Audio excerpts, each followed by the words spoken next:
அஸ்ஸலாமு அலைக்கும். இன்னைக்கு நாம வெஜ் பிரியாணி எப்படி பண்ணுறதுன்னு தான் பார்க்க போகிறோம். அதுக்கு முன்னாடி சேனலை சப்ஸ்கிரைப் பண்ணாதவங்க சப்ஸ்கிரைப் பண்ணிக்கோங்க. இதுக்கு நான் 1.5 கப் அளவுக்கு பாஸ்மதி அரிசி தான் எடுத்திருக்கிறேன். இதில் தண்ணி சேர்த்து நல்லாவே இதை வாஷ் பண்ணி எடுத்துக்கலாம். வாஷ் பண்ண இந்த அரிசியை ஒரு 15 நிமிஷத்துலேருந்து 20 நிமிஷம் வரங்காட்டிலும் நல்லாவே ஊற விட்டுக்குவோம். இப்போ நான் பிரியாணி சமைக்க போகிற இந்த பாத்திரத்தை அடுப்பில் வச்சுட்டு சூடானதும் தேவையான அளவு நார்மல் ஆயில் தான் சேர்த்துருக்கிறேன். இப்போ ஆயில் நல்லாவே சூடானதும் 1 கப் அளவுக்கு வெங்காயம் எடுத்து இதை நல்லா வதக்கிக்குவோம். அது கூடவே 2 பச்சை மிளகாவை சின்னதாக கட் பண்ணி இது கூட சேர்த்து நல்லாவே வதக்கி எடுத்துக்கோங்க.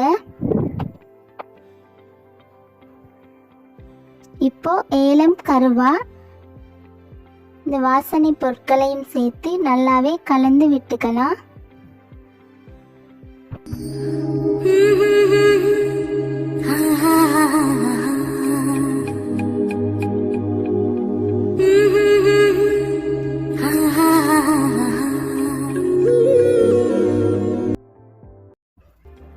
இது கூட கொஞ்சமாக கருவேப்பிலை சேர்த்து நல்லாவே கலந்து விட்டுக்கோங்க.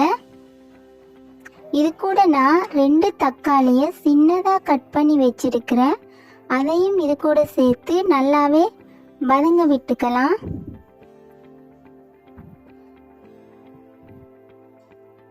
இப்போ பிரியாணி இலை, ரம்ப இலை இதையும் நான் இதுக்கு சேர்த்துருக்கிறேன். இது வாசனைக்காக தான் சேர்த்துருக்கிறேன்.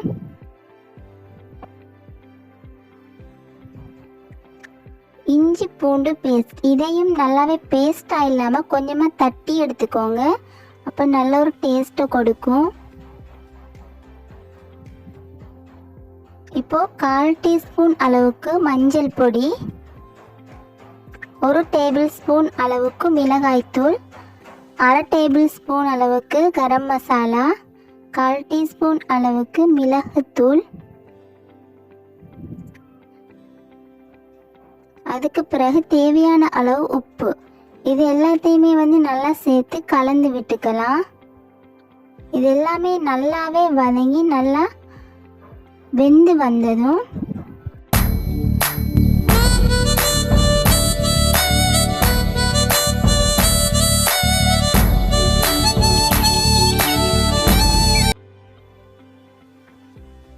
நல்லா பேஸ்ட் ஆனதும் ஒரு சின்ன கரட்டை நான் துருவி வச்சிருக்கிறேன். அதையும் இது கூட சேர்த்துக்கிறேன்.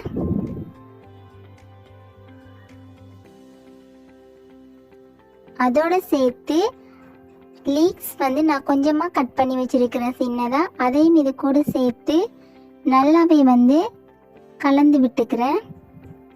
இப்போ தேவையான அளவு தண்ணி சேர்த்துக்கலாம்.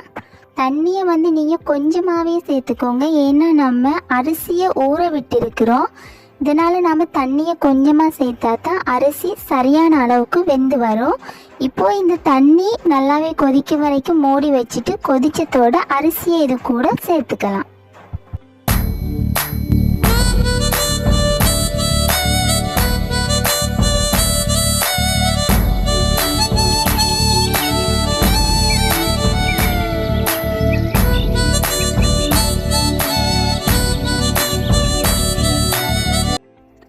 இந்த அளவுக்கு நல்லாவே அரிசி வெந்து வரணும். நீங்கள் லைட்டாக கலந்து விட்டுக்கோங்க. இப்போ இந்த அளவுக்கு நல்லாவே தண்ணி வத்தினத்தோட மூடி போட்டு மூடி வச்சுக்கலாம். இப்போ ஒரு 10 மினிட்ஸுக்கு பிறகு இதை ஓப்பன் பண்ணி பாருங்கள். இந்த அளவுக்கு நல்லாவே வெந்து இருக்கும். இது இந்த மாதிரி லைட்டாக கலந்து விட்டுக்கோங்க.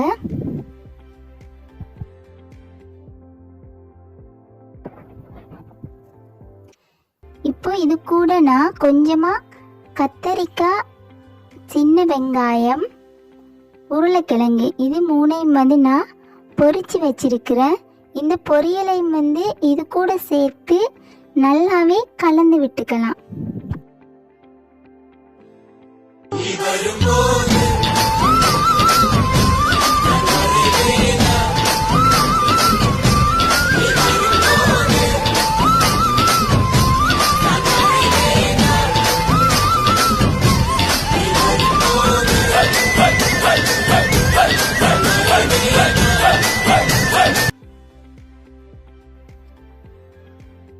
இந்த அளவுக்கு நீங்கள் மெதுவாக சோறு உடைஞ்சிடாத அளவுக்கு மெதுவாக நல்லாவே கலந்து விட்டுக்கோங்க. இப்போ நமக்கு வெஜ் பிரியாணி ரெடி ஆயிடுச்சு. சிக்கன், பீஃப், மட்டன் இல்லாமல் எப்படி நாம் பிரியாணி சாப்பிட்றதுன்னு யோசிச்சுருந்தவங்க இந்த மாதிரி வெஜிடபிள்ஸை வச்சு சுலபமாக நீங்களும் பிரியாணி செஞ்சு சாப்பிடலாம்.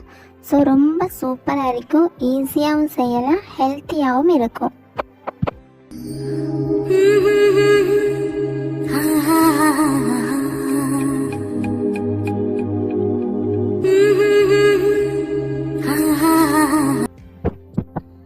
உங்களுக்கு பிடிச்ச மாதிரி இது மேலே காய்கறிகளை வச்சு நீங்கள் சர்வ் பண்ணிக்கலும்.